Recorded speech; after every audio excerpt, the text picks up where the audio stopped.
as we usually do, we just started introducing everybody in the room so we can get to know each other a little better. I'll start with myself. My name is Yamena Tividad. I work at Barleycock General Contractors as a BIM coordinator. My name is Jeffrey McDonald, and I work here at Inceptia as a sales advisor. James Rodriguez with Easy Drive, we're a hardware supplier. Schaefer Harris, ICRD Consulting, or the consulting group. Ray Donovan with DFI, Dynamic Systems. I guess I'll start. Philip Chen, BIM manager with Blackfeather Architects. Logical Law, Syntec Group. Janae Heath, I work here at Inceptia as a sales advisor. Henry Trevino, the newest sales advisor to the team. Oh, wow. Like 2 days. I'm Jonathan McCauley. I'm a senior designer with Ultimate Inc. Pedro Ibanez, I'm also with Barleycock in the BIM department. Philip Pinkley, a project manager at Vaughn Construction. So, second bullet point on the agenda is just to we try to reach the most individuals out there to reach our group that are involved in the industry. And so right now our main point of contact is through LinkedIn or directly via email to me or Luis Verumen, who is the co-founder. And also we have recently we've been recording the presentations, and you can see the last 3 that we've had on YouTube. If you access LinkedIn, there is a little comment about it, so you have to click directly on the link to see them, because they're set as unlisted. So unless you click on the link, you won't find it if you search for them. For all business, anybody has any comments that you have for previous presentations? You wanna? Yeah. Because I just trying to get everything clear for anything all that we have, and trying to work everything out. For those that are new to our group, the BIM group was created for Texas in general, and then we have a division in Austin and Houston, the most active groups, as well as Alamo area or San Antonio. And so I include, we always include their most recent presentations. Last month in August, Inceptia, Jeffrey went to present for the Houston group. For our presentation schedule today, we're going to have the BIM 360 field and blue. And next month we will have the level of development specification with ICRD Consulting, and we have a member of their team right now with us. Thank you very much for coming all the way. For November we're still working on it, so by our next week it will be announced as well. For any upcoming events, I really didn't have anything honestly didn't have even time to look for. Anybody knows about an event coming soon? Webinar? I can't find the date now. There is a webinar coming up on Holder Construction and Leica Geosystems concerning BIM more related to concrete. Okay. Which might be a little bit. So you can look out for it if you're interested. Thank you.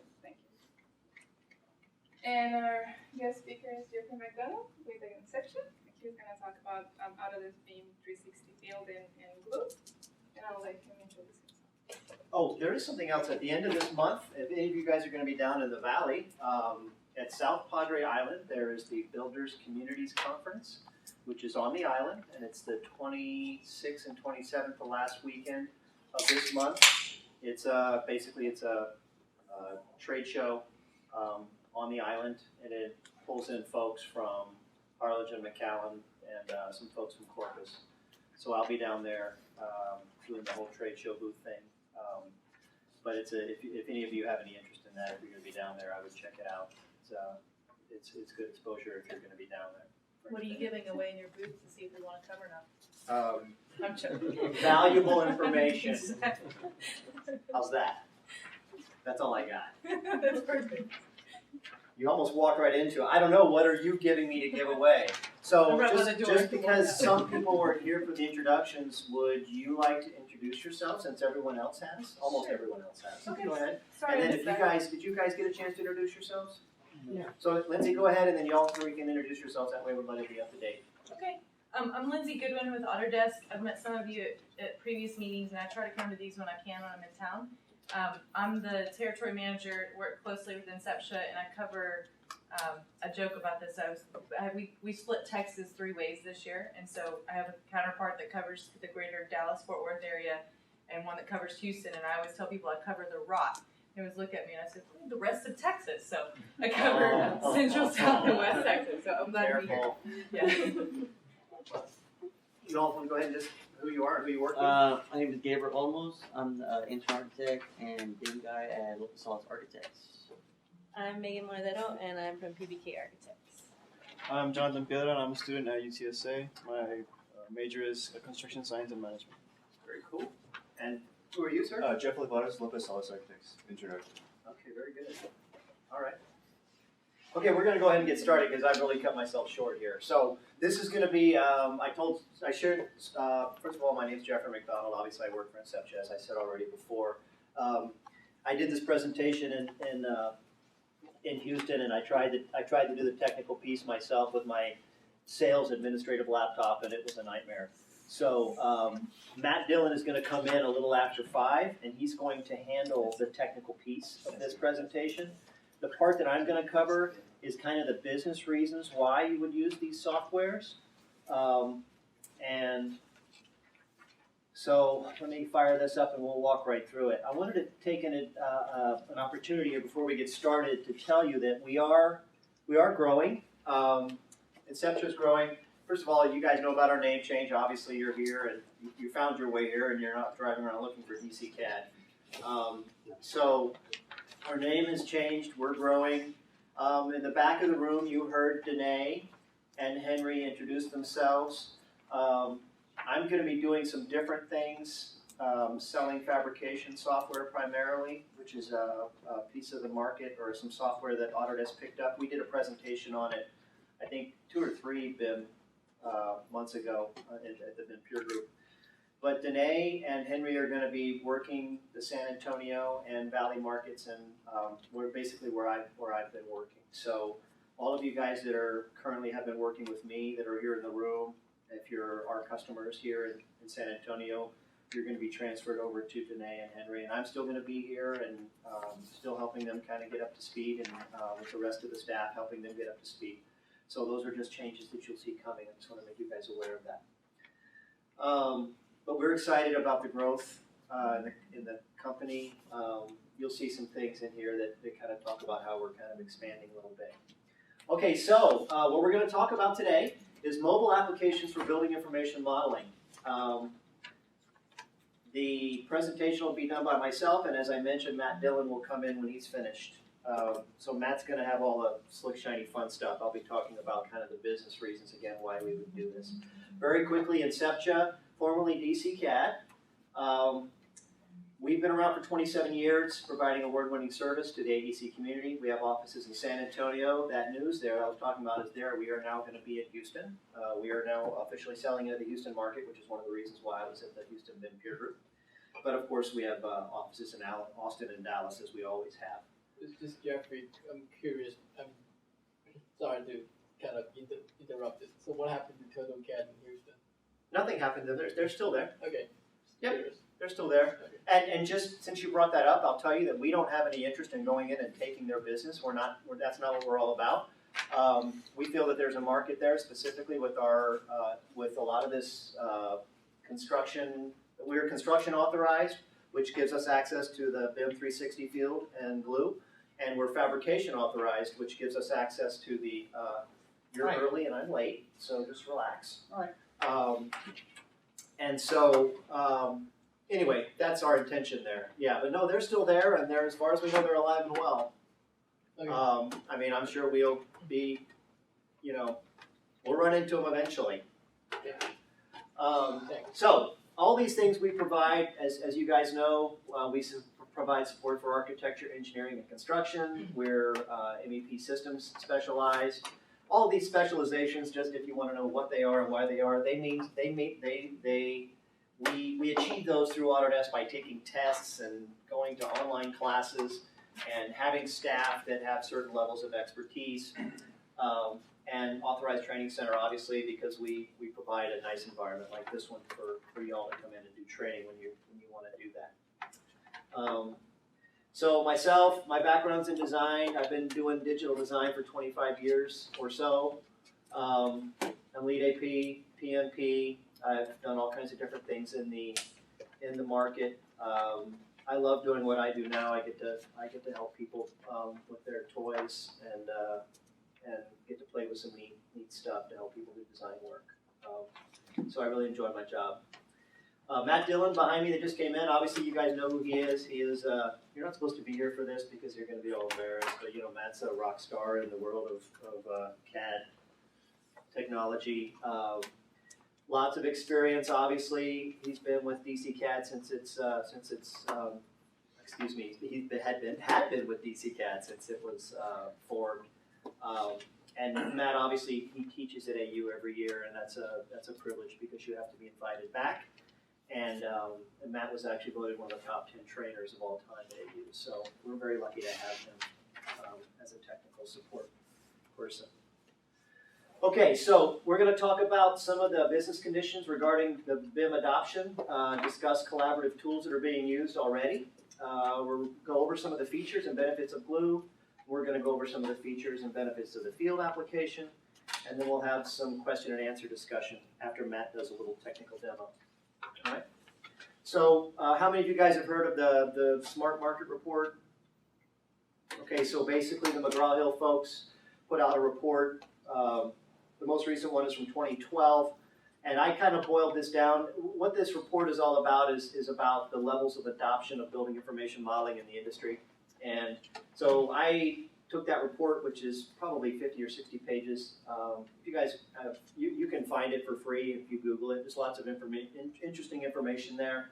But anyway, some of the stuff that they talked about under conclusions and recommendations, they said, what do architects need to do to continue to further grow the adoption of BIM in the industry? And they said that architects needed to respond to the need for increased model sharing.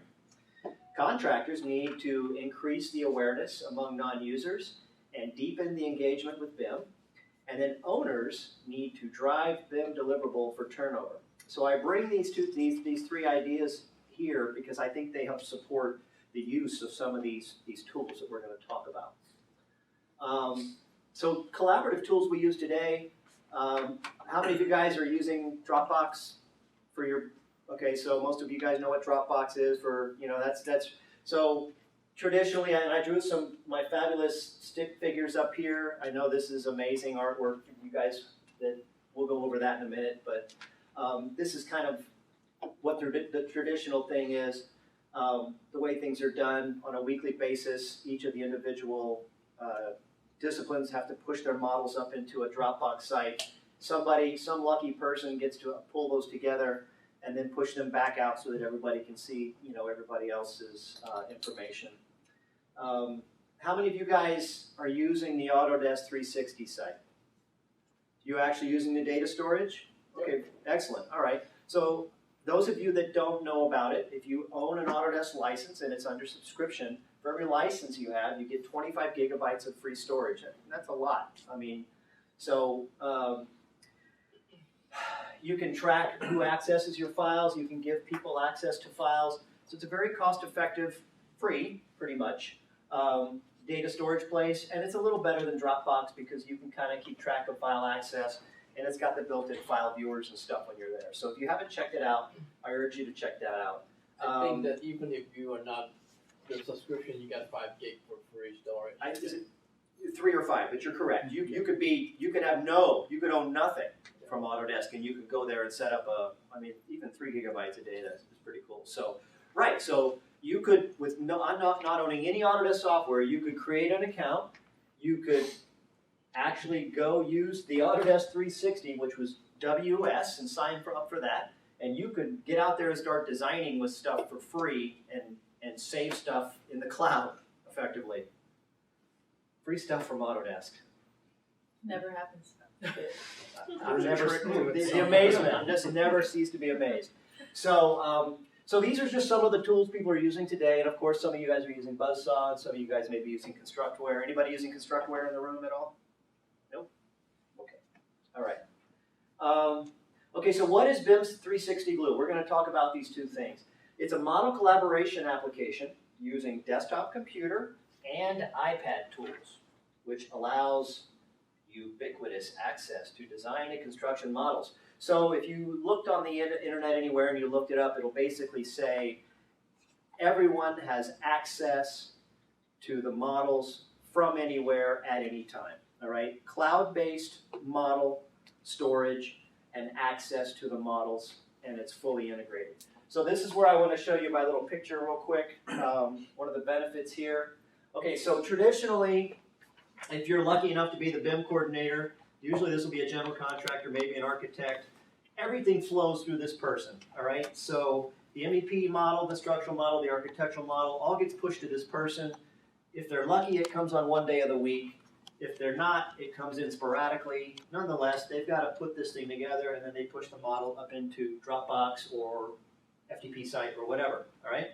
And as on a weekly basis, as these people are bringing, let's say that every Monday they're supposed to upload whatever they're at in their design progression, okay? So that means on a weekly basis, these people can see what the other folks are doing. It's dependent on this guy getting the update and then pushing it up there and doing the coordination, all right? So this is the traditional model of what we see today. If you use the 360 Glue program, what's really cool about it is once you get the connection made, so the first time you have to push your model up into the cloud for coordination, there is a little bit of setup. But after that, from your application, from Revit, you simply say, glue it. And you push the button, and it goes right into the model, integrated directly into the model. So if it's Wednesday afternoon and you go, you know what, I'm at a good stopping point, I'm pretty sure this is the way I'm going to have it, just push glue it. Instantly, all these people have access to it. It doesn't go through this person. You're not relying on this person. So what that means is that while you're doing your clash detection, you have more access on a ready basis to the current model. So you can be doing clashing on a regular basis more frequently, and so that gives you what we call more iterations. So there's more opportunity for you to be tweaking your design, where the traditional model is you're basically on a 1-week basis you're doing it. Over here, it's much more closer to being a real-time experience. So that's one of the real powers of the way the Glue model distribution is kind of set up. So that's a big factor. Jeffrey, I can't remember, Charles shared this with us. Charles Coppage is our product specialist for this, and he shared a statistic with us on how many more clashes people were able to do by using Glue. It tripled or quadrupled that number. Do you remember? Yeah, I don't remember. I do remember him saying... It was based on real cases. It just kind of shocked me. I don't remember exactly what he said, but you're right. And it had to do with, like I said, the iterations. Because if you have to wait for a weekly... if you have to wait for Friday to run your clashes, as opposed to being able to run clashes almost every day, obviously that gives you the opportunity to work the coordination issues out of the design, and so it accelerates the whole coordination process. But I'm sorry, Lindsay, I don't remember what his metrics were. But okay, so anyway, the point was integrated with authoring tools for instant model upload. So right from the applications, right from Revit, you can push your models right into the Glue model environment. And it does have the engine for the clash detection engine is hard and soft. So hard clashes are, of course, anything that touches from a zero distance, anything that's touching. Soft clashes where you can adjust the distance between things. So if you're doing clearances for like you need 3 feet around your electrical control panel, or some kind of maintenance around a piece of machinery up in the ceiling, you can do adjustments of how far away something can be. Activity tracking, you can basically see who has accessed the models, who has uploaded models. So if you're this person over here and you're still the coordinator, your responsibility is to make sure these folks are still pushing their stuff up on a regular basis. You can track all of that. You can go in and do markups, and it's got a pretty neat little measuring tool when you're flying around inside the model that you can check things out on the job site when you're out there. Once you have your clashes, you can actually pull them in and have a dialog box inside of Revit, and you can click on the clashes, and it'll actually take you to where that clash is. So y'all probably know that in the workflow you have clashes, and somebody's got to go fix them, right? So you go into Revit and you move stuff around, right, to fix the clashes. Well, you can pull the clashes in from the BIM 360 glue model, and you can use them to jump around inside the model to jump where you need to go fix something. So it helps you through that coordination and resolution process. There is some integration tools with some project management software that will allow you to get to a certain spot inside the model, and you can basically do a snapshot of that picture, and you can connect it to an RFI in an external or a third-party software for doing RFIs, requests for informations. So when you send an RFI out to somebody, you can actually do a snapshot of the model, and it'll be a link that will take them back to that spot in the model. So the RFIs become a little bit more intelligent, if you will. It is integrated with the field product, which we're going to talk about in a few minutes. And of course, with the iPad, the way the iPad works is that Autodesk understands that when you're in the drop site trailer, you probably can get connected. You probably have Wi-Fi there, but when you walk out into the field, you may not have the best connection. So you actually pull the model down completely to the iPad. So you're walking around with the most recent version on your iPad, but you don't have to have connectivity. So that's pretty much the best of both worlds. Once you get back to where you have good connectivity, you can do a sync, and it'll pull everything down, and it'll push out also any markups that you've done. Jeff. Question? Yes, sir. Yeah, one quick question. So back to the 360 glue. So that format has to be a Revit format in order to upload it to the glue? No. It could be. It actually, your model, I think it's 50 different model formats are accepted, much like Navis. Okay. So it doesn't have to be Revit. Okay. It just happens to have a button in Revit that makes it easy for you to push it up. Okay. Thanks. It also has it in AutoCAD. Oh, in AutoCAD. Okay. AutoCAD MEP, AutoCAD architectural. Okay. When is this integrated? Is it in a 2014 release, or Yes. or can it be added in A previous release? do they have like That's a good question. I don't know the answer to. I know that there is a glue it button in. Do you have to load an add-in to make it? So you run the add-in, and then it's inside the. And then it installs on the ribbon. Do they have it for 2013? It was originally available for 2013, so I assume there's still one out for 2013. So there you go. So you'd have to run the glue it add-in or the glue add-in, and then it would be there on your toolbar as an add-in. Does that mean that if one of the consultants are not up to date with 2014, so they could still do the upload and clash with different with different versions? So if all the consultants in 2014, including architects, and one of the consultants in 2013, would that still work in Glue? Well, bear in mind what you're uploading to Glue, what it actually does is it takes your model and it converts it to DWF. I know, It's a DWF that's what I'm format. getting at. So that's possible. Yes. Okay.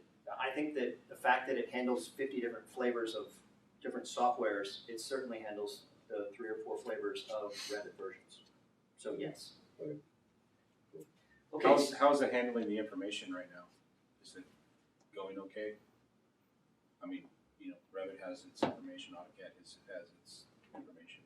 You mean like metadata inside the file? Data inside the file. Yeah, it'll look a little different. When it comes across from Revit, of course, you see things by object category and level, etc. Right. Comes across from AutoCAD, you're seeing it by layer. But the two can coexist. So you can click on things, and I think Madeline probably will show you that, but you can, when you're inside the model, you can click on something and it'll tell you it's a mullion, and depending on what information is in there, it may tell you the manufacturer name, it'll tell you the GUID, it will give you general information about that object.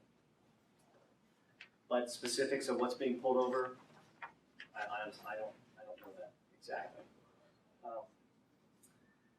So let's talk about field. This is the other half of the presentation. What is field? And field is unique. It's not like it's just a unique application.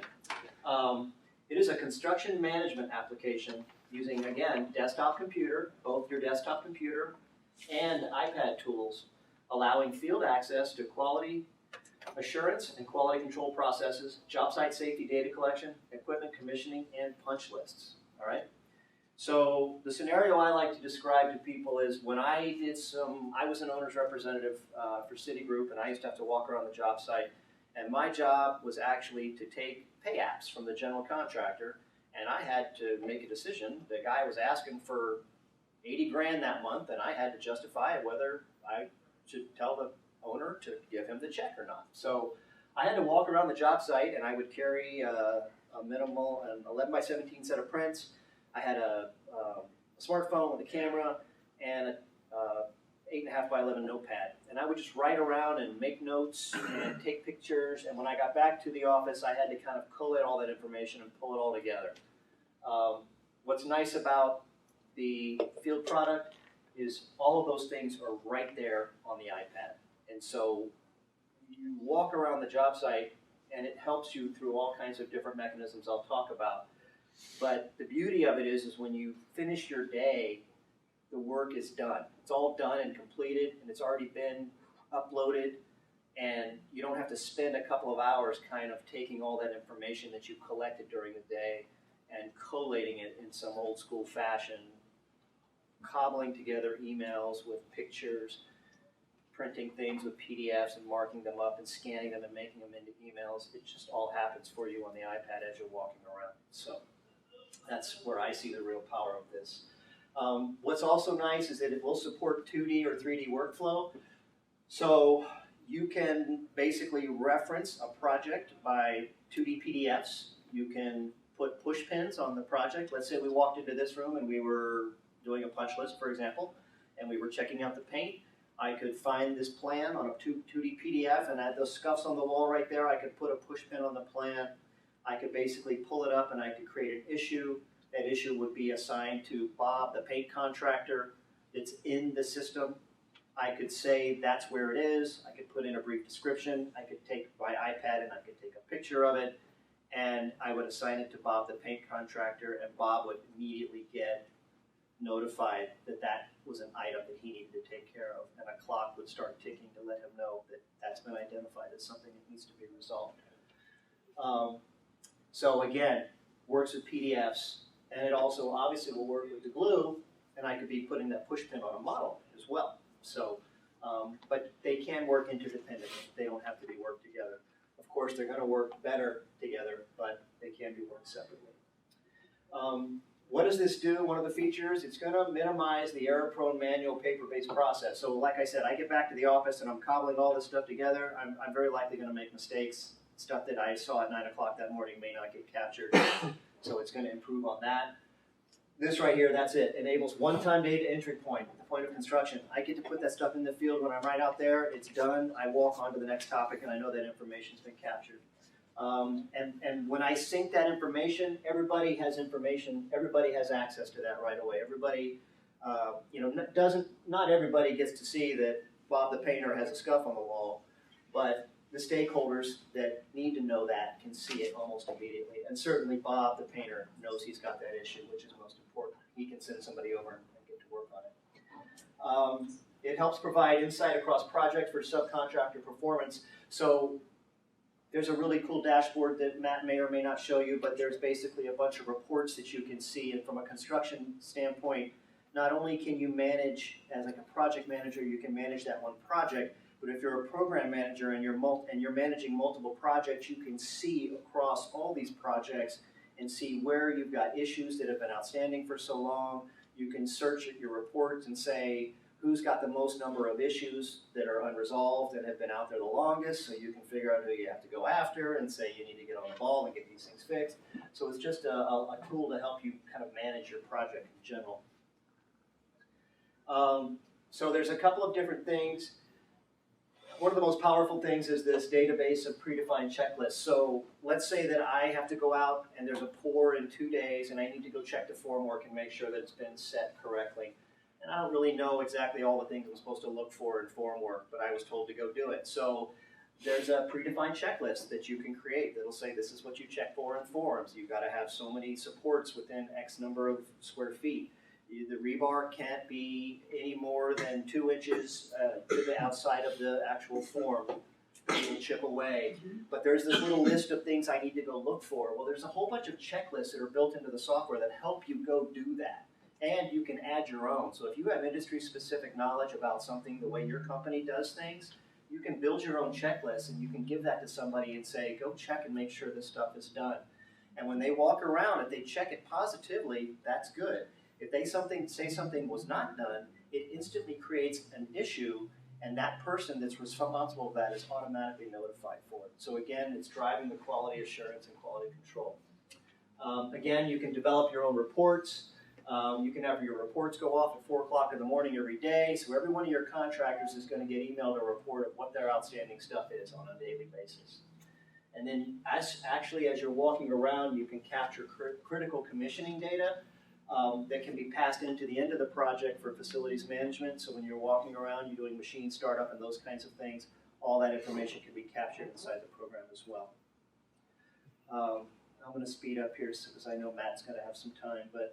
So in general, these are just some graphics to help you understand what the purpose of field is. You've got quality programs, safety programs, handling documents in the field, equipment commissioning and handover. And the way the program handles that is you've got this mobile document library with capabilities of markups, whether it's PDF or through the glue. You've got checklists with company-wide templates. So again, you've got your driving standards on the construction site for quality assurance and control. Issues and tasks to complete. So someone actually knows what they're supposed to do when they walk around in the field. They're not just wandering around looking for problems. They have specific checklists of positive things to look for. And then you can analyze all of this stuff through reporting at the end and look for causes of quality issues, causes of risk factors and safety, and you can just analyze them and see how you need to change your processes to improve your work. So this is just a graphic that kind of shows you that if you're just wandering around the job site aimlessly and you're not really knowing what you're looking for, you're just finding things that maybe look wrong, and you're not really having a checklist, then you're more likely to have more rework, which drives higher costs. It's going to delay your project. Whereas if you walk around with a very specific set of things to look for quality assurance and control, you're going to have a regular process of checking, which is going to help you drive the project to be on time and with less cost and higher profit. That's kind of the idea business-wise. From a safety standpoint, something I learned about, there's something called I'm going to cheat real quick, EMR, Experience Modification Rate. Who in here has ever heard of that before? Anybody? Okay, so I didn't know this. I learned this by putting this presentation together. So there's a lot of risk insurance for contractors, right? People get hurt. There's all kinds of accountability and risk that's out there. So there's something called the EMR that insurance companies use, and it's kind of a K-factor that basically determines what risk you are and how much your premiums are going to be effectively. And so if you have these kinds of programs in place, they can reduce your experience modification rate and bring down your costs of insurance on the job site. So how do they do that? Traditional safety programs, you'll have one safety person and they know about safety and nobody else does. They're really only looking for things that aren't in place, like somebody not wearing their PPE. And there's really only one person, again, on the project. You've got to go ask the safety guy where that is. The problem is this doesn't drive the right behaviors because you're only looking for negatives. It's hard to measure the performance when you have this kind of a model, and it's not going to drive your EMR or your cost of insurance down. When you have this this safety program, which is going to be built into the iPad. It's going to be a list of your checking factors that people are walking around and making sure that these things are in place. Everybody becomes a safety observer. You can track the positive and negative outcomes, and you can look for root causes, which is what a lot of people will be doing when they're looking for accidents and risk. And then you can manage all of that because you're capturing it. So that's going to have safer projects. Again, you can look for root causes to make changes and prevent problems. And in the end, you're going to drive your VMR down and reduce your insurance costs, so your bottom line's going to look better. We talked about that. So as we started in the beginning, we talked about, what are we looking for? We're trying to get the general statement about the information that came out of the Smart Market report was trying to really expand the usage of BIM, getting models in the hands of more people and getting more people access to the technology. And I feel that these things are doing just that, certainly out in the job site, really having the building information modeling tools where they typically stop at the trailer. You're now walking around the job site with those things and they're completely connected. We talked about the collaborative tools and some of their limitations with this model over here. We talked about the features of Glue and how it streamlines the model aggregation process, again from this diagram here, and again allows everyone access to the model. We talked about Field and how it organizes and helps you automate your quality assurance and quality control. And again, gives everybody instant access to what's going on the project. Any kind of punch list issues you have, everybody has it right in front of them. So I'm sorry I went kind of fast, but I want to make sure I leave time for Matt because, again, he's got all the fun toys to show you real stuff. I'm just kind of talking about concepts. Hey Jeffrey, just one comment on that slide that you had the QA/QC process. That was actually based on a study. It was an external consultant or university. I think, no, it was somebody that was working on their master's or PhD. It was somebody that did a study with Skanska, and they determined after using Build and Glue that it was like an average savings of 9 hours per user per week. And it was an independent study. So the only reason I say that, we can get you more information if you're interested in it, but it wasn't an Autodesk-led study. It's kind of an independent thing, but it was kind of, I didn't realize how much return on time you could get from that, right? Yeah, just so you guys know, most of the, you said you're with Vaughn? Yes. Are you guys using this now? Aren't you using this now? We're using it now on several projects. Now, one big project, I know it's cutting down time. Yeah, and the checklist especially. Yeah, what we hear from most people is that once they get used to it, they really, really like it.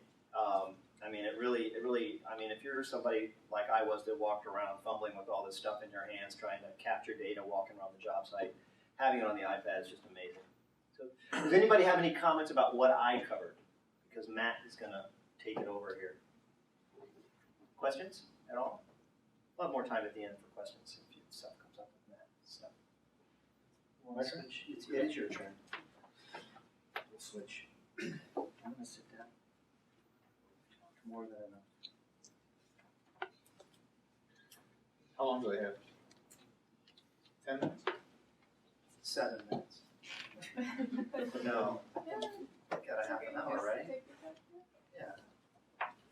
Okay, well, what I've got planned is to do this on my computer first. One second.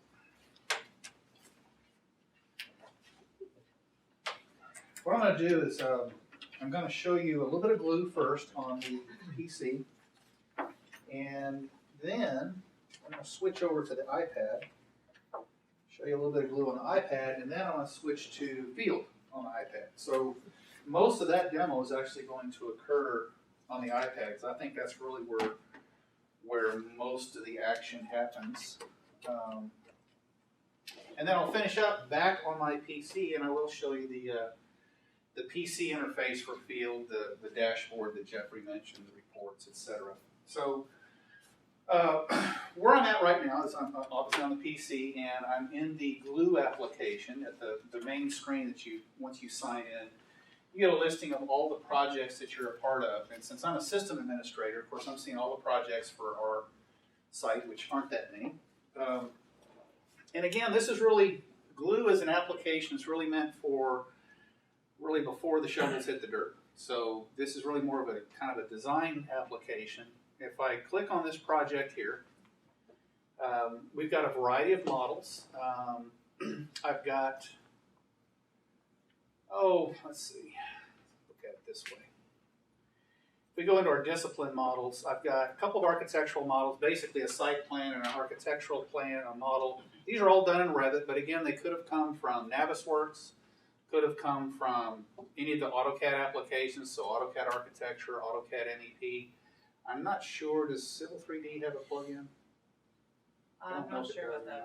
Yeah, I don't use it. So, but basically, any of the verticals for it on the building side for AutoCAD. In this case, they all came from Revit. So I've got an MEP, structural, and some architectural models, and that's fairly typical. They're coming in from different sources, so we can easily merge those. If I go up here to my merge models, all you have to do to merge a model is just check off which models you want to pull together, and I've already done that.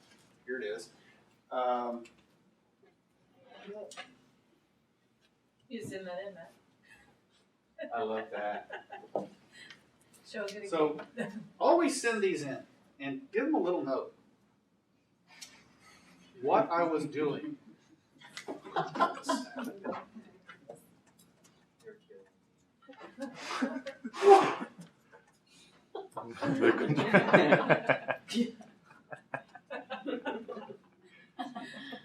Somebody will see that. Okay, let's see if I can get this to work. What I'm actually going to do, I'm going to go ahead and just re-glue that together. Maybe there's something wrong with that merge model. So I'll just create a new one. I'll just do a new merge model. And we will pull this one, and that one, and that one together, and that one. And I'll call this one, I hope this works. All right.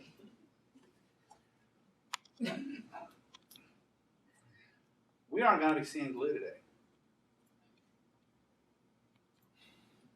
Try twice. You know, Einstein has a theory, or had a theory, if you do the same thing more than 2 or 3 times expecting a different result, that's a sign of insanity. And I won't say that I'm sane, but you won't bother with that. All right, so let's try field. Maybe that'll work for us. I'm going to switch over to the iPad, actually, and show you this. And this is really the majority of the presentation anyway, was going to be the field. Just so that you guys do know, you can go up and get a free trial for glue, and it has a sample model in there, and you can start playing around with your own merged models and kind of get the sense of it. I think it's the full version of glue you have access to for the trial period, so you may want to go check that out. I did notice that it downloaded a brand new version of glue right before I came in. Yeah. Well, something I'll tell you, all you guys, that something I talked to Charles told me about is that the normal Autodesk software channels things outside of glue and what used to be called Vela, which is the field product. Are they on a 6-month cycle of updates? Something like that? It's actually 6 months or less, I think. Right. So, but the Vela field product and the glue are on, I think they're using something called agile programming, and that's a different kind of programming where they are cranking out new revisions on a bi-weekly basis. So the good news is you're getting new features faster. The bad news is that the software is a little bit different almost every time you open it up, potentially. But I mean, especially when it doesn't work. Well, that's pretty different. That's a feature you're not looking for. But well, it's kind of the thing to do because for the last 20-something years we've been on an annual. That development cycle has kind of been consistent and the same on an annual or biannual basis, right? And Jeffrey's right, we're in the midst of kind of moving to some of that agile development, which is kind of just similar to concurrent engineering, right? Yeah, and realistically, it doesn't look that. It's not like you get a whole brand new interface. Yeah, every week. Right. It's no, it's just little changes. So it is better. It's a better situation in general. I just wanted to point it out that if some of you were wondering why this is different than the other piece, it's just because they're doing this different. Yeah. Okay, so I'm sitting here on the iPad app, and again, the kind of the scenario I'm doing here is I work for the general contractor or construction management firm, and I'm going to go out on the job site and walk the site and make some observations. And I may not have internet access out on the job site. So that's what's cool about the iPad application is when you're using BIM 360 Field, you don't have to be connected to the internet when you're on the iPad. Essentially what you do is when you're in the job shack or wherever you've got your internet access, let me go ahead and sign in and I'll show you. I'm going to go ahead and sign in.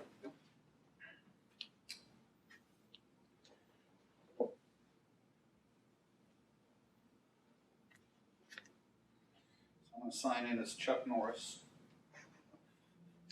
And you'll notice there's these little buttons down here on the lower right corner. And if I click on these two little arrows, what I can do is sync. So at this point, if I'm in the job shack, before I go out on the job site, I can synchronize and I'll download all the project data, all the latest project data from the database, as well as any other supporting documents to the iPad. And once it's on the iPad, I no longer have to be connected to the internet. Now it does take 2 or 3 minutes to do that, so I've already done that. I've already synced this thing up, so I'm not going to bother doing it now. But once I'm out on the job site, I may want to take a look at some plans that go along with it. So Jeffrey mentioned he walked around with a lot of rolled up drawings or 11 by 17 sheets. I've actually got those right here on the iPad. I just go here to my library. And these are just PDFs. They could also be DWS, but PDF is pretty common. And I've got a whole slew of different drawings that I can look at, as well as a 3D model, which we'll take a look at in a little bit. But if I want to look at my second floor plan, and maybe I'm walking around up here, and at some point, maybe as I'm walking around, just kind of getting the lay of the land, maybe I see something. And this is not something I was maybe coming out here to necessarily look at, but I just happened to notice something in one of these rooms. And so maybe I'm in this office room here, Office 212. And so I want to log this as an issue. I've noticed that maybe the light switch is mounted too high and it's missing a cover plate or something like that. So what I can do is just kind of over here on the fly is click on Issues and tell the software that I want to create a brand new issue, and I want to do it by specifying the location. So one of the things we want to do with an issue is make sure we document where this is. So this was in Office 212. There's already an issue in there, right? So the carpet was stained. I can even check and see if that's been taken care of, but I can tell it hasn't because it hasn't been marked off as work completed. So I don't even have to be in that room to know there's already an issue in there. But I've got a new one, so I'm going to go ahead and add an issue. And I'll just make a note here. Light switch mounted at incorrect height. And I'll go ahead and put an attachment on here. I'll go ahead and attach this document, the actual document that I'm looking at, which is that second floor plan. And I'll annotate where it actually is on the floor plan. So I can zoom in here and mark it up a little bit. So I'll do maybe a little circle markup thing. Right here, right there, and set that to appear on the report. So when the person who needs to see this opens it up, it'll actually zoom right to this spot. So there's one. But maybe I also want to take a picture of this as well. So I'll add another attachment, and we'll just take a photograph of the light switch over here. So, and again, we can mark that up as well. So on there, go in and mark up the right here. See? All right, so all that. So again, we don't have to clip this stuff to a piece of paper or anything. It's all attached to this issue. Now we can go a little bit further than that. The other thing I want to do is assign this to a company. Who needs to deal with this? So, well, this is the electrical contractor. So we'll go ahead and assign it to La Chapelle Electric. Are they still in business, by the way? I used to know the owner, but a long time ago. We can even identify a root cause. Now I'm going to come back to this one. These are things that you can set up, and I'm going to go ahead and just say shoddy workmanship, right? And that's probably all we need to do. But notice this thing down here at the bottom. If I'm noticing that a lot of these types of things are occurring on a regular basis, rather than have to fill out all this information every single time, I can actually create a template. So the next time that I need to log an issue, I can just choose it from a template and all that stuff is filled out for me. I'll show you an example of that here in a little bit. Okay, so that one's done. Now again, you'll notice down here on the lower right, I've got that little orange circle. What that's telling me is that there's now information on the iPad that needs to be synced up to my database back in the office. But again, I won't do that until the end of the day or I get back to the job shack or whatever.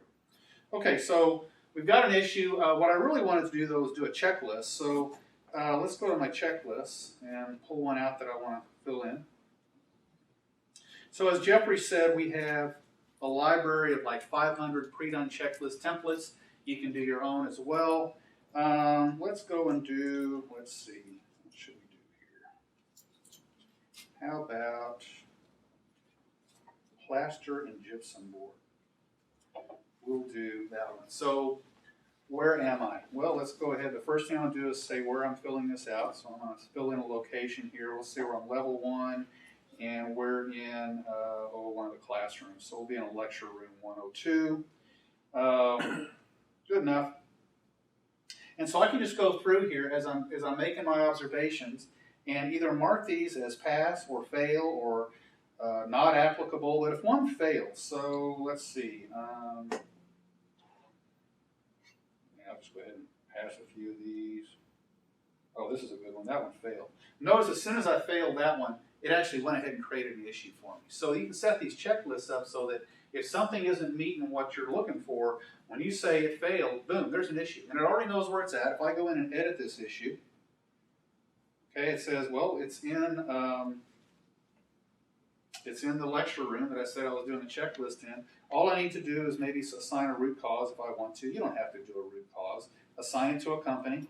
In this case, it's going to be, we'll assign it to Jackson Painting and Drywall. And then we can go on about our business. And so I'm going to go ahead and pass the rest of these. I always pick these checklists which have just about a bajillion items on, but it's okay. We'll go ahead and get through these. All right, so once that's done, if I want to, I can even confirm that I've done this. Now, this is not something that everybody does, but one option you have is I can go in here to the header and say, I want to sign this thing off. So I have done this checklist. Okay, we'll see that an example of what that might look like later on. Okay, so that checklist is done. Now maybe back out in the field again, I'm walking around, and I notice again, I'm in the same lecture room 102. I notice a couple of other things that are also maybe a problem. So I'm going to go to pins. And, I'm actually in office 102. Let's change that back to the lecture room where I'm at. So again, one thing you want to do is with this is make sure you're specifying the location. And that's something that in training we would be harping on. I'm going to go back here to 102. Yes, question? How do you populate those room number and room name? Well, when you're on the website and you're setting up the project, you actually define the locations and you define a hierarchy. But the cool thing is you can do it in Excel. They've got Excel templates for a lot of this stuff that you have to set up on a project, like users, locations, you name it. You can fill those out in an Excel spreadsheet and then just import it in, and it's done. So all these locations here took me maybe 10 minutes to set up. You do that at the beginning of the project. You can add a location any time, but typically you do it at the end, at the beginning of the project. So can you extract them from Revit or AutoCAD into the Excel spreadsheet and then Not right now. You might be able to develop some sort of an application that could do it. We extract it from the door schedule. Yeah, I mean you could. But Yeah. there's still that man. You couldn't do it directly from Revit and then just automatically populate your locations. You could extract it into something, and it's got to be formatted a certain way before you can bring it in. So we've developed scripts that will pull those out of AutoCAD, throw them into Excel spreadsheets, and if you can do that. How hard would it be to edit it as well when we change a room to something else? You just go into your, I'll show you on the website, okay? Ask me that question when I get, because the PC is not where I'm going to be doing that stuff. This is just where I'm out in the field making observations, or the iPad. The PC is where I'm going to be making those kinds of changes. Okay, so ask me that question when I get on the PC, I can show you. All right, so I'm in this lecture room 102, and this is where I've noticed the issue. And what I can do here, since I came into this through the pushpin interface, I click on pushpin, and say, well, that happened, that's the issue that I've located is right there. So well, what's the issue? And this is where the templates come into play. If I go down here to, oops, sorry, picked the wrong. I want to delete this one. I didn't want to do it that way. This is something that I've seen before and I created a template for it. So instead of just dropping a push pin on there, having to fill out all that information, I'm going to use a template. So that's what that little button there for is. And you can see all these templates that I've already created. So the wall's damaged right there. So places the push pin in there. And if I go in and edit this issue,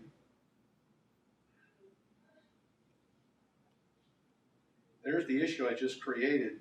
It's already assigned a location as well as a company that's responsible. And you can tell I messed up the issue, the template here, safety non-conforming. That's not what it should be. I was in a hurry when I did that. So we can do a QA/QC is the actual issue type. So that's a template that I want to redo. But you get the idea. You can set these templates up. So if this is something that happens all the time, I mean, literally, you can be in a room. I'll go to lecture room 104, and we'll do another issue. And yeah, hang on, do it this way. We'll be here. So again, I can sit there and drop this issue in there all day long. So I just created 4 issues wherever that issue might be appearing in that room. Okay. So Jackson Painting and Drywall's got some work to do. So you get the general idea behind the issues and the checklist, etc. How much more time do I have? 20 minutes. 20? Okay, I'm in pretty good shape. All right, so the other thing we can do, and again, we can be doing this out in the field, whatever. We can go to equipment, and so Jeffrey talked about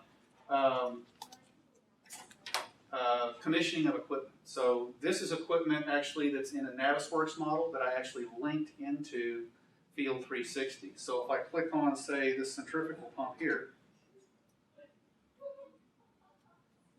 I've got all this information. Some of it could have come from Revit. Some of it could have come from Navisworks. But also this stuff can be done in Field 360. These are all fields that can be customized. So if you need to provide Kobe data, for example, on equipment, you can provide that information in Field 360. And if I can get into the model again, since the viewer uses the glue application to view the model, I don't know if that's going to work. We're going to see what happens. We'll see if I can get into the model. I'm going to click on Show and Model.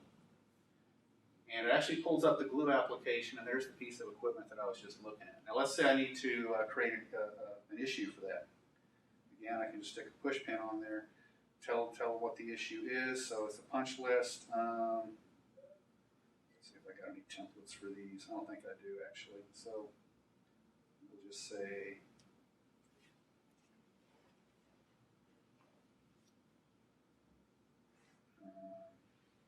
mounting bolts, not all. Okay, and so now I'm actually adding issues to an object in a Navisworks model. And we'll go ahead and assign that to a company.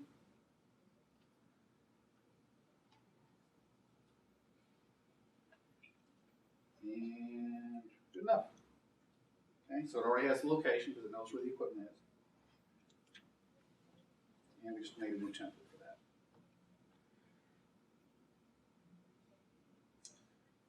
Okay, so again, I'm on the job site. I don't have to be connected to the internet. I'm making all these observations, but I'm not doing them with a piece of paper and taking photographs and trying to clip them to the paper or whatever. Everything is in the iPad. So at this point, what I'm going to do is go ahead and I'm not going to sync up yet because I want to show you what it looks like on the subcontractor side. This is what you see when you're say an owner's representative, contractor, consultant, something like that. You pretty much see all the issues, all the checklists, etc. But if I'm a subcontractor, so Jackson Painting and Drywall, for example, is one of the subcontractors. If I log in as them, they're going to see something a little different. And I've got these fake users here, so bear with me here. Right here, this guy.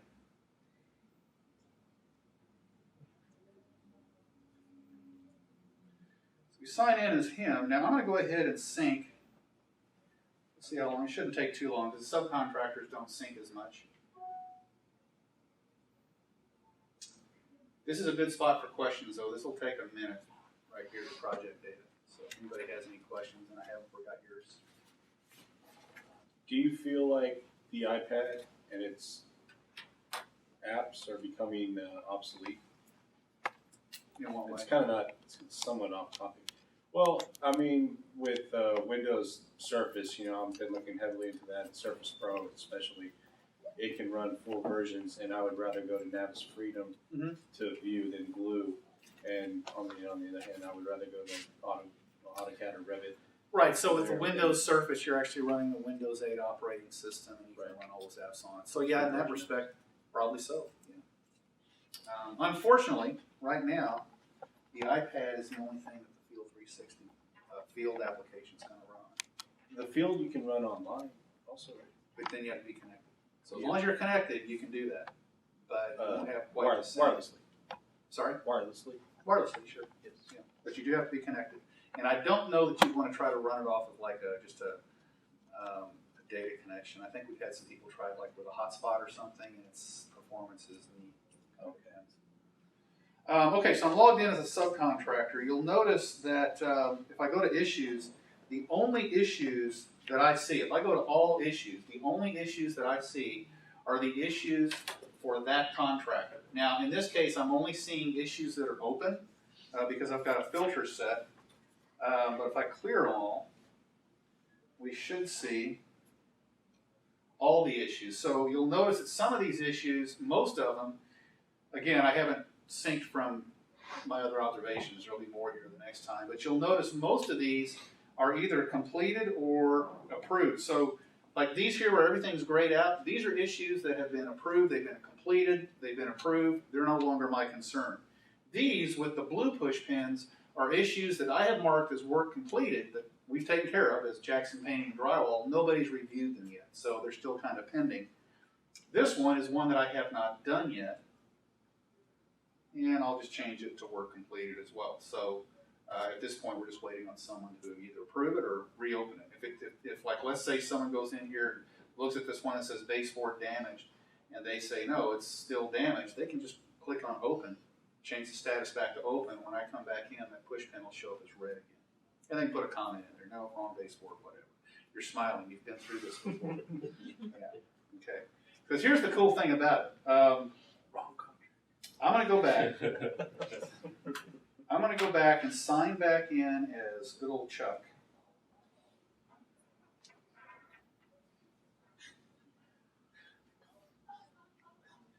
And I'm going to go ahead and get the sync started. So you're going to sync those issues back up. While that's syncing, I'm going to switch back over here to the PC.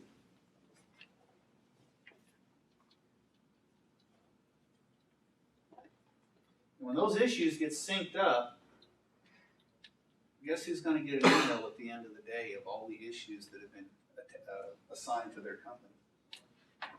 All those subcontractors who were put in the issues as being the responsible being the responsible party are going to get an email stating, "Here's what's going on. You got to deal with it." So this is the Field 360 web application here. So this is the dashboard that Jeffrey was talking about. And you can show 4 reports on here in graphic mode. And this is kind of the standard setup, but using the setup tool here, you can change which reports actually show up here. And I'll show you the reports here in a minute. But the way I've got this one set up right now, this is showing me graphically, how many open issues I have versus how many closed issues I have over time. It's showing me the 5 contractors who have the most open issues. And so obviously these guys here and flooring people, I need to get onto them. And then we can also see as we start to build up data, this one here takes a little bit longer to populate. You got to wait till a project's been going for a couple of 3 days. But then you start to get metrics on what are the response times for these guys. And I can see here that my plumbers, man, they're taking a long time to resolve issues, right? This is the one I really like. If you do take the time to set up your most common root causes and fill those in, whether it's an OSHA issue or something else, you can start to be proactive. And this goes back to that chart that Jeffrey was showing you.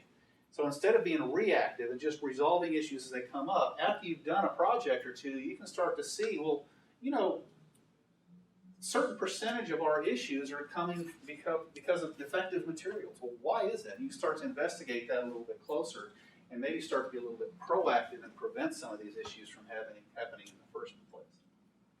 So that's the dashboard.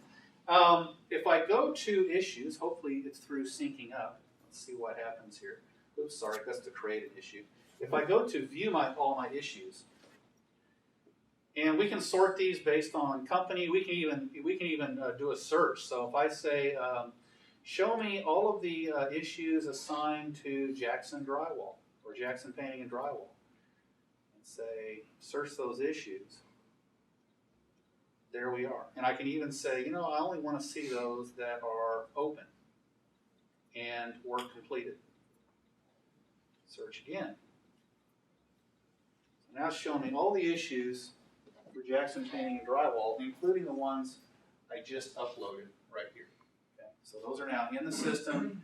I don't have to transpose anything. All the data is there, the photographs, the plans, everything is included. So when Jackson Painting and Drywall next syncs up their iPad and they see those issues and they click on them, they're going to see exactly where they are. They're going to see the push pins, they're going to see the plans, the photographs, everything. Okay? So the other nice part of this, and Jeffrey talked about the reports. If we go to the home view again, and I click on, this is what happens when they push a new issue. You actually get a little screen here that says, this is what we changed since last week. And once you've read that, you can say, yeah, don't show me that again. Okay. So if I go to reports over here, these are all the types of reports that come with Field 360. So they've got a ton of reports for issues. They've got a ton of checklist type reports. They've got a ton of reports on equipment. I mean, they got reports out the wazoo, and they're adding reports all the time. You can also schedule reports. So I'll show you that in a second. What I'm going to do is actually run a report. So if I click on issues, and I want to do just a list of all the issues, open or closed. So I want to say, yeah, let's do it. Let's do an issue list. Let's group these by company, and let's go ahead and just do the open issues. So let's go in here, issue status. I just want to see open issues, and I could show the push pins or not, and for our purposes we won't. I'm going to go ahead and run it right now. So I'm going to let that report run. And I'll get a little notification here in a minute. But while it's running, let me show you this. This is what I really like about this. You can schedule a report. So if I click on this one here, basically what I'm telling Field 360 is that the report that I'm running right now, I want to run a version of that every weekday at 7 a.m. And once that report is run, it's going to send each company, every user for each company, a report of their issues, only their issues. So they can't say they didn't know, right? Unless they got some serious IT issues. Here's what it looks like. It's probably already done. If I go to my email inbox, there it is. Okay. That's the one I just ran. So let's take a look at what that report looks like. So this one isn't filtering out company. I'm just seeing every company, but it's grouping them by company. So again, all this stuff, once it's in the system, it's automated. You don't have to fire off the emails to the various parties involved. It just takes care of it for you. They get the emails, and then you can track what they're doing. As soon as they're syncing their iPads back up to the database, you can see what's happened on all those issues that they were supposed to be dealing with. Okay. How easy is it to kick back these reports? Kick back, and what do you mean? What I'm seeing actively in the field right now is like get Captain Obvious saying the toilet's not installed. Mm-hmm.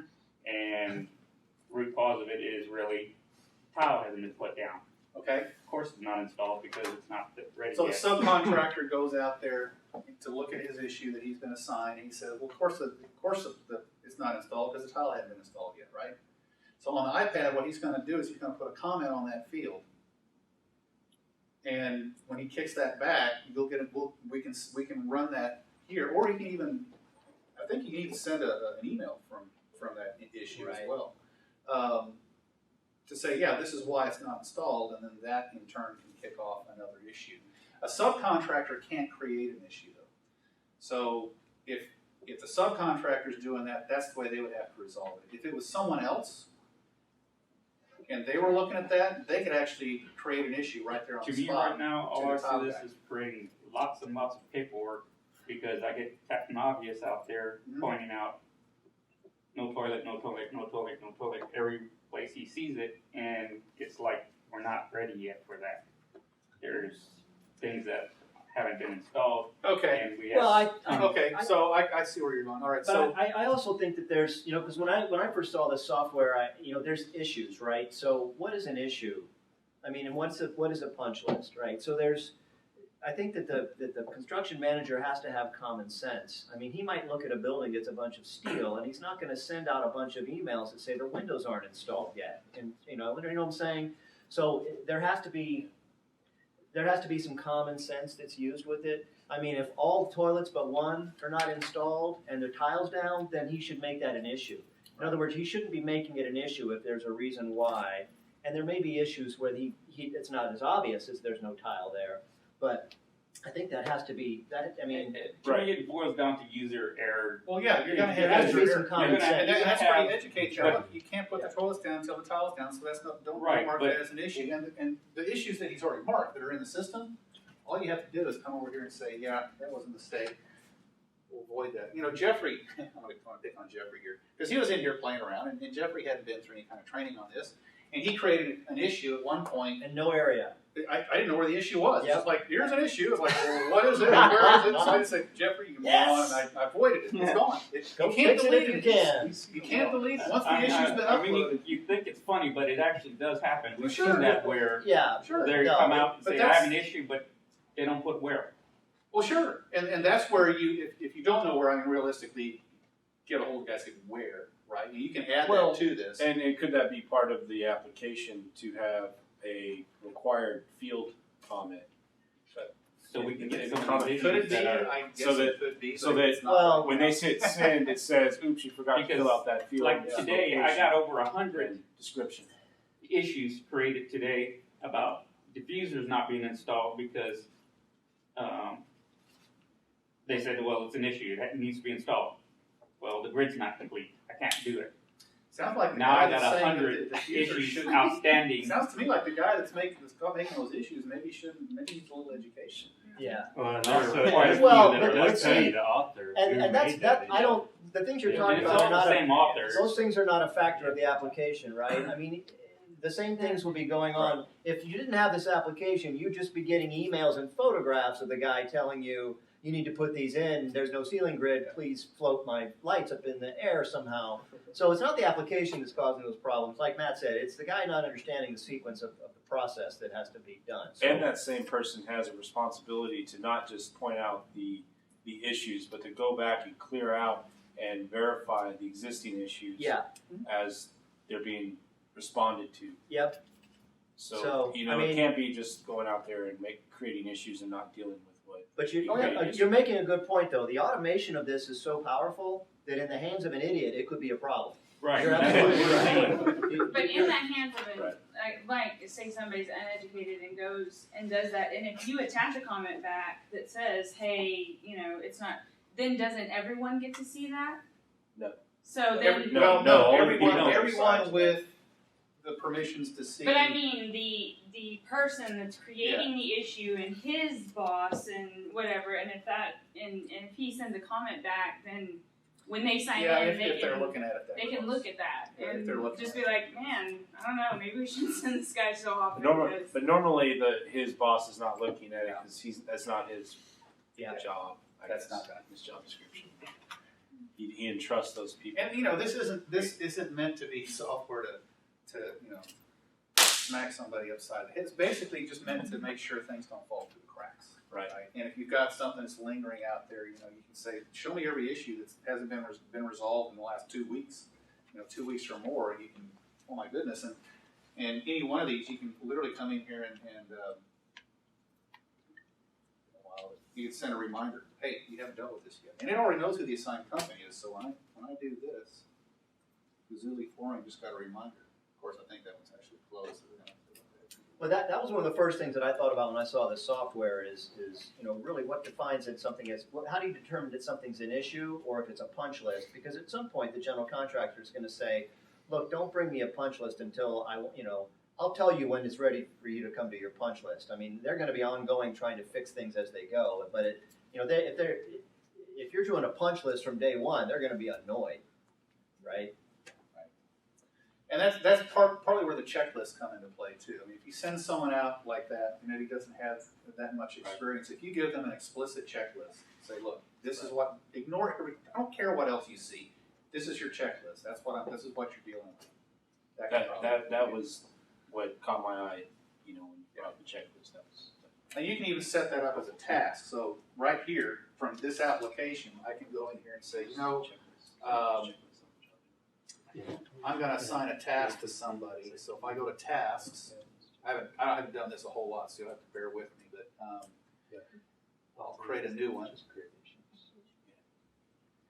and I'll just say check equipment. This will be a fill out checklist type of task, and we'll assign it to ABC Builders. I can even assign it to a specific user, so we'll go ahead and assign it to good old Chuck.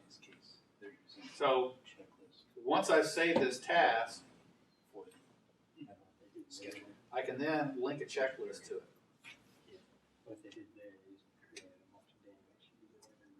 So if you have a standard equipment checking process, let's just assign that to them. So and I even did a search here. I'm looking for all my checklists for commissioning, right? And so let's just scroll through here. Well, here's one, condenser water pump test, right?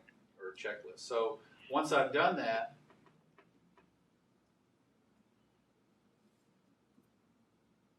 that's now linked to that task. So when Chuck Norris logs in again on the iPad, syncs his data, goes to task, he says, oh, I've got this task to do, and it's got this checklist. Could have more than one checklist. Here are the checklists I'm supposed to do today. That's all I'm going to deal with. I'm not going to deal with anything else. So that might be one way to resolve some of that. So everyone logs in at like the beginning of a project, or you have you have one person who gets everybody's email and puts everything in, or like how does it link? Yeah, you typically have one or two people that set the project up. So they're going to define who the users are on the project, whether they're a subcontractor or a contractor or an owner's representative or a consultant like an architect, engineer, whatever.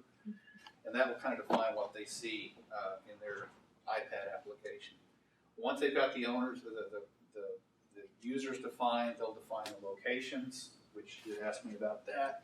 And that's all done over here under setup. So here are locations. They can either be set up here manually, or again, you can enter them in a spreadsheet and just suck them in. Upload documents, so all your PDFs and so forth can be uploaded into your library. You can set up your tasks, your standard tasks, your checklists, etc.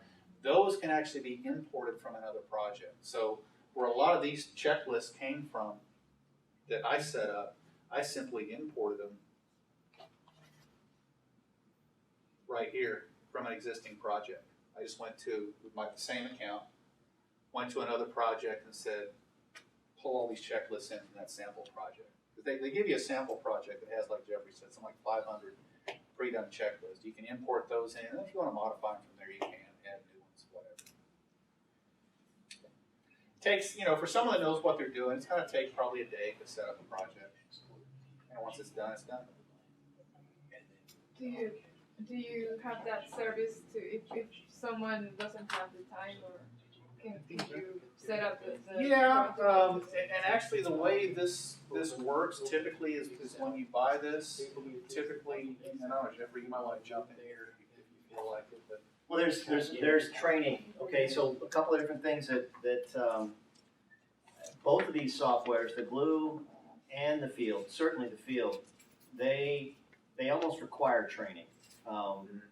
There has been issues in the past where we've had some customers that, and this was on the glue side, most people have not refused the training on the field side because it's just much more involved. But we had a couple of customers that refused training on the glue side, and then they came back and said that it didn't do what it was supposed to do, and the reality is that because they, quite frankly, they couldn't figure it out on their own. And there was things about it that they needed to be trained on. And so there was a level of dissatisfaction that they had because they had refused the training. So there is training that goes on, and through the training, part of the training process, you actually go through figuring out how you want to set the job up and how you work, how your internal workflow processes go, how your project management team works, what the structure of them is, how you flow information normally, and then you build that typically as a function of your first project. And then most people, and you can tell me if this is true or not, they kind of tweak things as they go. Usually companies will start on one stuff, and this stuff spreads apparently like wildfire. Once people start to see how effective these tools are in reducing cost and improving quality, you'll start to want to having it on more of your projects. And then as it gets expanded, standards are developed and companies develop their own processes, and they have their own standard checklists for things, because stuff out of the box is probably okay, but most companies have their own sets of rules for things regarding safety and processes. Do you have like a trial with the field, how you have with the glue? There is a trial. You can do a trial with field and glue at the same time, and then you can pull them together. And yes, you could have a glue project and a field project, and you could make them one. You can do that. Oh, and I meant to show this. This is so cool. Remember the signature I did? Did you show them the coolest feature of the iPad? They'll still have this plugged in? Oh, you're gonna have to do your magic code thing for me. And there's a free Oh, version. that's right. I didn't upload. Well, no, I did. There is a free version of Glue. It just doesn't have all the What am I doing? bells and whistles of You're just letting me get onto your you can do iPad. model I just want to see the. I want to see the app. measuring. This is why you pay all the money for these things. Here.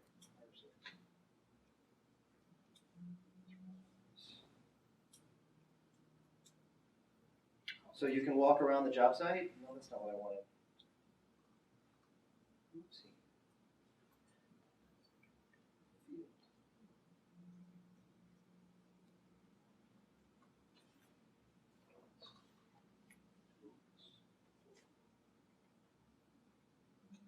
You can walk around the job site, right? And make people crazy with your iPad bar level that you paid $600 for. So that's really handy. Right. There's the signature. See, isn't that cool? Nice. So we're a little bit past 6. Are you almost done, Matt? I'm done. Does anybody have any questions that we can answer for you that we haven't already talked Is this about? part of the subscription? Or I mean, or what additionally you have to renew it? How do you incorporate this into your existing license and all that? Okay, great question. So this is SaaS. SaaS is SaaS, Software as a Service. Okay, and you're gonna start hearing more and more about SaaS. SaaS means there is no license. If you want to use it, you figure out how long you want to use it, and you pay on a monthly basis and some factor of how many users, separate users you have. So the way that these softwares work right now is that you pay for an account for a certain number of months. So if I said I want 5 users for 3 months, the glue costs $65 a month per user. The field costs $65 a month per user. If you buy them together, it's $100 a month per user. If you have a really big project, you tell them how many millions of dollars the project is and how many months the project is, and they have some crazy calculator that they come back and tell you it's X number of dollars. But when you do it in that pricing model, it's unlimited users, okay? So there's a break point on the size of a project where it's cheaper if you go on the big scale, because just like everything else in BIM, right? Your BIM party is better when the people at the party are all BIM savvy, right? That's the general rule. You want more people in the collaboration. So if you have a gigantic project, you don't want to be limited by, okay, I'm going to give you one and I'm going to give you one. You really want everybody to have access to it. That's just makes for a better project. So on larger projects, you do it by size of scale and duration, and it's some magic number. I will tell you that on larger projects that I've quoted, it's actually cheaper when you get into the larger projects to have unlimited users. That way that I don't know how their curves work, it's Autodesk, they give me the pricing, I give them 2 numbers and they come back with a magic number for me and we just pass that along to you guys. So the app is free, so because once you have the account. Yes, yeah, the apps, so there's really 4 different things, right? There are 2 apps that run on an iPad, the Glue app and the Field app. Those are truly apps, like you said. Then there is a desktop application that runs on your computer, and that's the Glue. The Field piece that runs on your computer is through your browser. Okay, it's not actually installed on your machine. So really what you're after is the cloud database that you gain access to. That's really what you're paying for is having that project set up. The keys to the kingdom. Yeah. So if you have a really small project and you have limited numbers of users, you can move people around. If you have a phased project and you have, I don't know, your concrete people at the beginning and your paint guys at the end, you can move those accounts around and say you're only going to have. If I'm not mistaken, subcontractors don't count as users that you're paying for, right? That's correct. Yeah. But if they're users and you just want to share the model with them on the Glue side, though, that does count. Right. So, but if you have different ideas, call me. We can sit down and talk about it. We can get Charles Coppage. Charles Coppage used to work for Vela. Vela is the company that was purchased by Autodesk. They're the ones that used to be called Field, and he is the guru. He was purchased with the software. He came with the acquisition. But he's extremely knowledgeable, and he can work and help you understand exactly what the best direction to take is. So, you guys have any other questions for us? Yes. Is there a 3D viewer on the iPad, just like there is, where you can mark up, where it zooms into and all that stuff? Yes. I think we skipped that part. Well, yeah, yes. but there is a limitation on the Glue side. On the iPad, you can't view flashes, and you cannot create markups. It's view only. Well, you create your clashes become views, and you can view those on the side of the Glue. Right, but you can't create. You can't run a clash. It's a right. So the answer to your question, though, is that beyond these 2 things, there used to be something called Design Review, and now it's just called Autodesk. What's it called?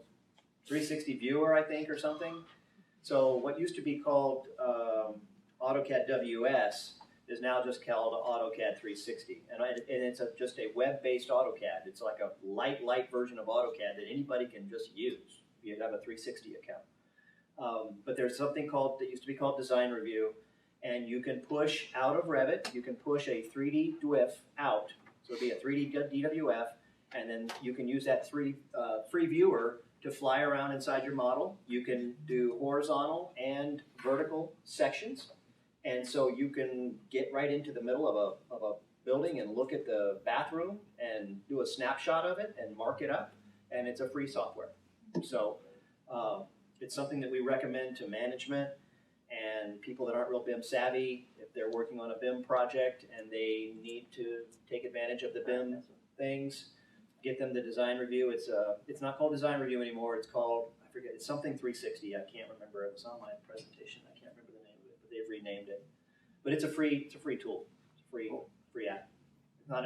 Actually, it is an app. It's an app and it's a PC program, and it's an app as well. So, and it'll do dimensioning and markups, and you can turn layers on and off and all that kind of stuff. And it's free. Anything else? Well, thank you very much, Jeffrey and Matt. Just to wrap up things, I just wanted to comment about our next meeting. We've always planned to have a bigger event or every year, and so next month is going to be our biggest event. The RSVP is going to be required because it's just limited seating for between 40 and 50 people. we're just working the finishing up the confirmations and the details to set the location is either on AIA offices or AGC offices. This time we are joining with them in the BIM peer group to bring ICAR Consulting to present about this very important topic that just came out on the BIM forum. Just last month. Yep.